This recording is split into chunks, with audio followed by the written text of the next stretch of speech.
నమస్కార్, వందనాలు. ఇవాళ గత 5-6 రోజుల నుంచి కూడా మనం పేపర్లో చూస్తే బాధపడేది కొట్టొచ్చినట్టు కనిపిస్తుంది. అది ప్యూర్గా ల్యాండ్ రిలేటెడ్ ఇష్యూ. అసలు ఈ 22 ఏంది, ఏంది అసలు, ఈ 22 ఏంది, 23 ఏంది, 24 ఇవన్నీ ఏంది అసలు, ఈ దీంతోని కామన్ పీపుల్ ఎందుకు సఫర్ కావాలి అనేది ప్రశ్న. ఈ 22 అనేది అసలు ఏంటి అనేది అందరికీ తెలిసే ఉంటుంది, చూపిస్తున్నారు. కానీ నేను ఒక డైమెన్షన్లో చెప్తే ఈజీగా అర్థమైద్దేమో ఉద్దేశంతో, అంతే. మా రెవెన్యూ వాళ్ళకి తెలియదని కాదు, వాళ్ళకి తెలుసు. కానీ మళ్ళీ కూడా చెప్తా. అసలు ఏం చట్టం ఇది? భారత ప్రభుత్వం చట్టం తీసుకొచ్చింది. Indian stamps and registration act 1908 అనేది ఒక చట్టం ఉంది. ఆ చట్టం చేసి దాంట్లో కొన్ని భూములు, ఇక దాన్ని అంతవరకే ఇదేది. అందులో కొన్ని ఒక లిస్ట్.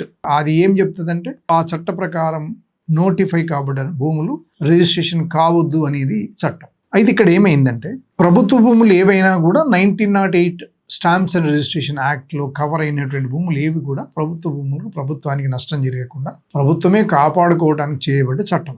అయితే 22A ఎందుకు, మళ్ళీ BC అవన్నీ ఉండాలి కదా, ABCDE ఈ 3 ఉన్నాయి. 22(1) బ్రాకెట్లో వేసి దాని పక్కన A అనేది, అవి కేవలం అసైన్ ల్యాండ్స్. అంటే ప్రభుత్వం దగ్గర లేదు, కానీ ఎవరిదో దున్నుకుంటారు ఆ భూమి. రికార్డులో గవర్నమెంట్ ల్యాండ్ అని ఉంటుంది, ఆయన దున్నుకుంటూ బతుకుతాడు. అది 21A.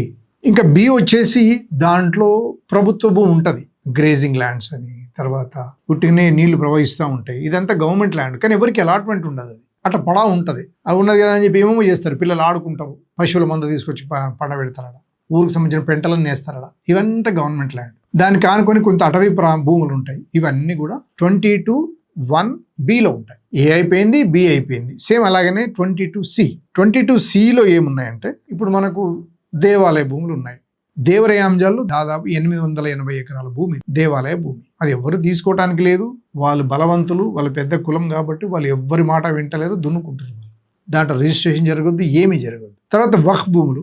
భారతదేశంలో వక్ఫ్ భూములు ఎన్ని మొత్తం 9 లక్షలు ఉన్నాయి. క్రైస్తవుల భూములు మన దాంట్లోకి ఎంట్రీ కాలేదు. 7 కోట్ల ఎకరాలు ఉన్నాయి. కానీ వీటిని మాత్రమే 22(1)Cలో చేర్చారు.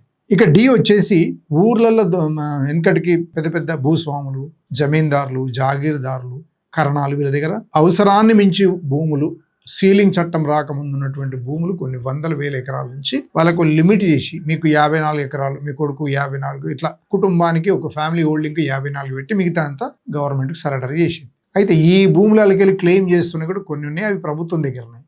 ఈ భూములన్నీ కూడా మిగులు సీలింగ్ భూములు అంటారు. వాటిని 22Dలో పెట్టింది. తర్వాత ఈ వచ్చేసి ఏమైందంటే, ఇక్కడ కొంచెం ఇబ్బందికరమైంది. 22(1) బ్రాకెట్లో ఈ. ఇప్పుడు ఒక భూమి ఇంటర్నేషనల్ ఎయిర్పోర్ట్కి తీసుకొని ఒక పట్టేదారు సర్వే నంబరు 6 ఎకరాలు ఉంటే దాంట్లో 1.5 ఎకరాల అందులో పోయింది, ఎయిర్పోర్ట్స్లో పోయింది, పైసలు తీసుకున్నాడు ఆయన. ఈ 1.5 ఎకరాల ఆయనకు లేదు. ఇప్పుడు అది మొత్తం ఆ నంబర్ అంతా కూడా మా ఎయిర్పోర్ట్స్ల కిందనే ఉన్నది. ఈ 1.5 ఎకరాల అమ్ముకుంటట్లేదు. మరి ఏం చేయాలి? ఆయనను ఏమి చేయనిస్తలేరు. ఆ తర్వాత కొన్నేమో ఈ భూములను గవర్నమెంట్ జప్తు చేసుకుంటుంది. ఆయన ఏదో ఎక్కడో తప్పు చేస్తాడో, అప్పు చేస్తాడు, లేకపోతే ఇంకేదో కొన్ని అన్యాక్రాంతమైన ఆయన దున్నుకుంటూ ఉంటాడు.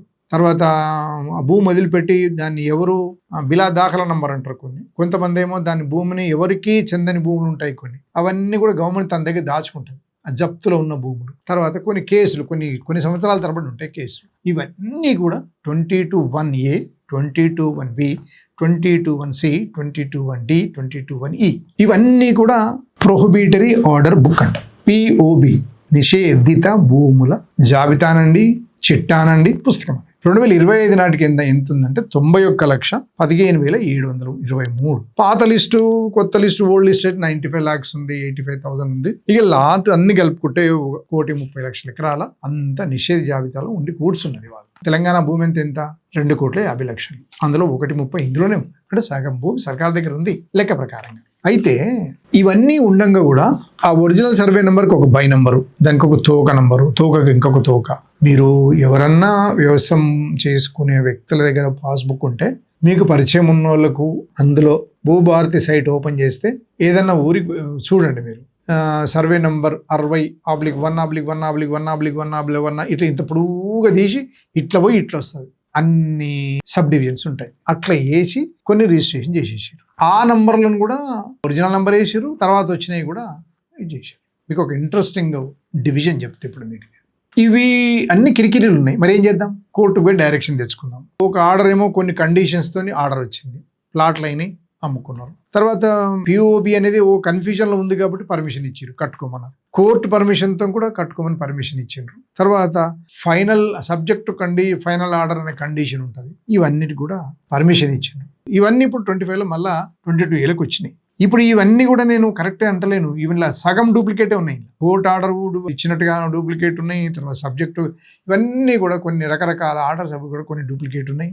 ఇవన్నీ కూడా ఎన్ఓసి అడిగారు, ఇవన్నిటికి ఎన్ఓసి కావాలి. ఇవన్నిటి కూడా అన్ని రకరకాల తీసుకొని వచ్చి మొత్తానికైతే మనుషుల చేతిలోకి వెళ్ళి రిజిస్ట్రేషన్ అయిపోయింది. ఇంకో కేటగిరీ, ఇప్పుడు హైదరాబాద్ తెలుసా మీకు, 22 లక్షల గజాల జాగలో 12 లక్షల లిటిగేషన్లోనే ఉన్నాయి. ఎట్లా తీరాలి మరి ఇవి? ఇక కొన్నేమో ఇంకా రెండో కేటగిరీ, కబ్జాలో ఉన్నారు, ఇల్లు కట్టేసి దానికి ఏముండదు, దాది ఉండదు, పిరాది ఉండదు, రసీదు ఉండదు, మసీదు ఉండదు, గవర్నమెంట్ ల్యాండ్ కబ్జా పెట్టి ఇల్లు కట్టుకున్నాడు.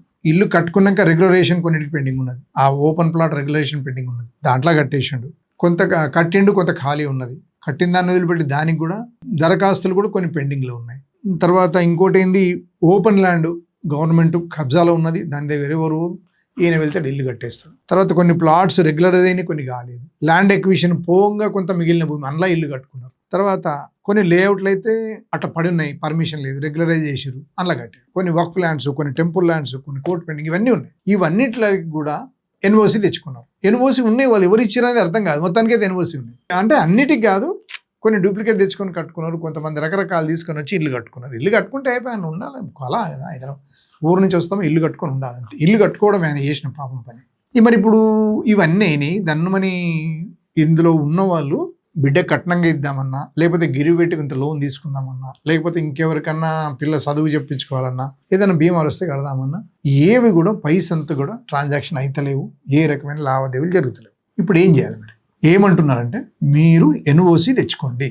సింపుల్, ఒకటే మాట, నో అబ్జెక్షన్ సర్టిఫికేట్. ఎవరి దగ్గరికి వెళ్ళి తేవాలి అనేది, ఎట్లా తేవాలి, ఎవరి దగ్గర కాగితం పెట్టాలి, ఎవరికి ఆ కాగితం ఇస్తారు మనకు, నేను ఎవరెంబడి తిరగాలి, అసలు మేము ఎందుకు తిరగాలి, ఇవన్నీ మొదలు పెట్టేటప్పుడు ఆపనుంటాయి, ఎంక్రోచ్మెంట్ ఆపనుంటాయి, మొదలైతే నన్ను కట్టేటప్పుడు ఆపేయనుంటాయి. ఏది అడగలేదు, కట్టిర్రు, అన్నిటికీ లైసెన్స్, అన్నిటికీ పర్మిషన్ వచ్చింది, అన్నిటికీ ఎలక్ట్రిసిటీ వచ్చింది.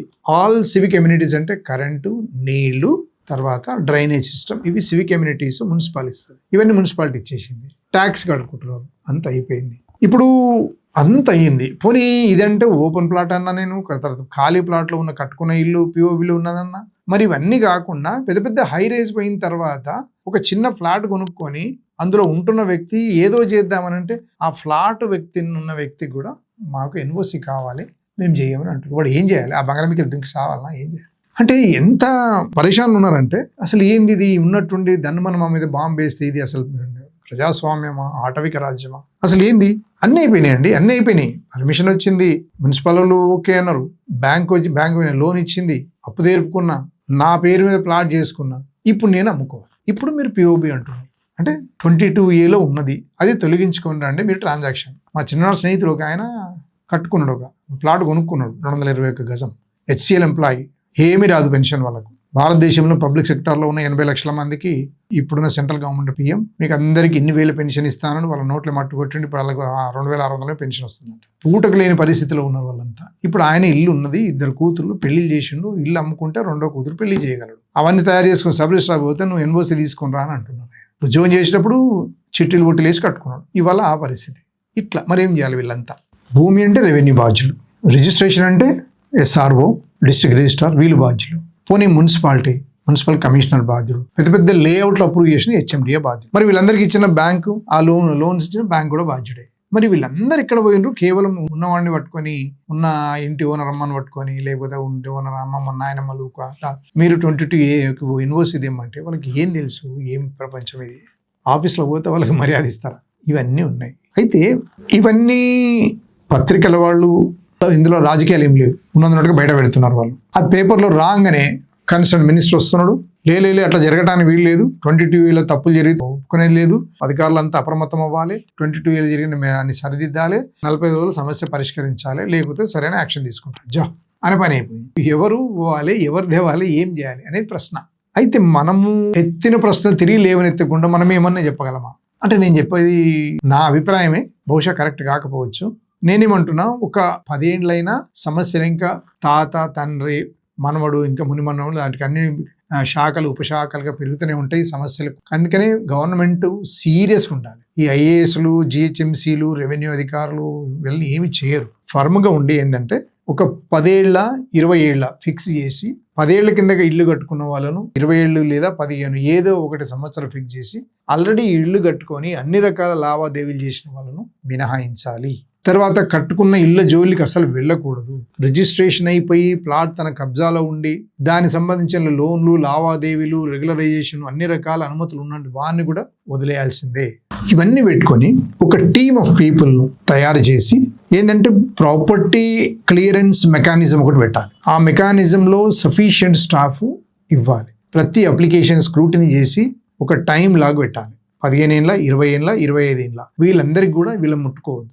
ఆల్రెడీ వీళ్ళు కట్టవలసిన రెవెన్యూస్ అన్ని కట్టేసి ఆ తర్వాత వాళ్ళకి లిటిగేషన్ ఫ్రీ అనే సర్టిఫికెట్ ఒకటి ఇవ్వాలి. వాళ్ళు ఇచ్చేటట్టుగా ఇంకా ఏదైనా మీరు కావాలనుకుంటే రెవెన్యూ జనరేషన్ కోసం నిజంగానే గజానికి ఆల్రెడీ కొన్ని ఎల్ఆర్ఎస్ కూడా పెండింగ్ ఉన్నాయి. ఆ డబ్బు కూడా తీసుకుంటున్నారు. ఇట్లా ఎంతో కొంత అమౌంట్ కట్టించుకొని వాళ్లకు ఎన్ఓసి అని పేరు పెట్టండి, ఇంకేదన్నా పేరు పెట్టండి, ఇచ్చేటట్టుగా చట్టంలో మార్పు తీసుకురావాలి. 22A కాకుండా 22B అని చేస్తారా, దానికి ఏదో చిన్న తోక తగిలిచ్చి అఖిలపక్షం కూర్చోబెట్టి అందరి ఆమోదం మేరకు ప్రజల పట్ల నిజంగానే శ్రద్ధ ఉండాలి. ప్రజలు సఫర్ అవుతున్నారు, చట్టాలు వీళ్ళని ఇబ్బందులకు గురి చేస్తుందని క్యాబినెట్ లో ఒక రెజల్యూషన్ పాస్ చేస్తారా, ఏం చేస్తారో మంచి నిర్ణయం తీసుకొని ఒక అమెండ్మెంట్ తీసుకొని వచ్చి వాళ్ళకి న్యాయం చేయగలిగితేనే వాళ్ళు బతుకుతారు.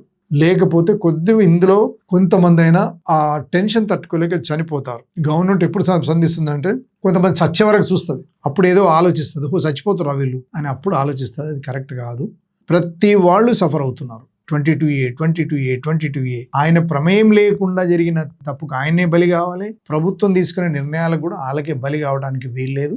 మనము చదువుకున్న వాళ్ళుగా, విజ్ఞులుగా ఇవన్నీ కూడా ఇది ఒక సూచన స్పష్టంగా తీసుకోవాలి. అందులో ఫ్రాడ్యులెంట్ ఉంటే ఉండొచ్చు. ఎందుకుంటది? భూమి ఉన్నది, భూమి ఉన్నది, దానిలో ఉన్నది, ఆయన ఇల్లు కట్టుకుంటుంది. ఫ్రాడ్ ఏముంటుందండి? ప్రభుత్వం సీరియస్ తీసుకొని ఒక అమెండ్మెంట్ తీసుకొని వచ్చి అది అమలు అయ్యేటట్టుగా ఒక ఖచ్చితమైన తీసుకొని ప్రాపర్టీ క్లియరెన్స్ సర్టిఫికేటు లేకపోతే ప్రాపర్టీ క్లియరెన్స్ ఒక మెకానిజం తయారు చేసి వాళ్ళందరికీ సాయం చేయవలసిందిగా మనము ప్రభుత్వాన్ని డిమాండ్ చేయొచ్చు మనం అందరం. ఎందుకంటే సఫరర్స్ చాలా మంది ఉన్నారు. రిక్వెస్ట్ కూడా చేద్దాం, పాజిటివ్ రియాక్ట్ అయ్యి ఆలోచిస్తే బాగుంటుంది. Thank you very much.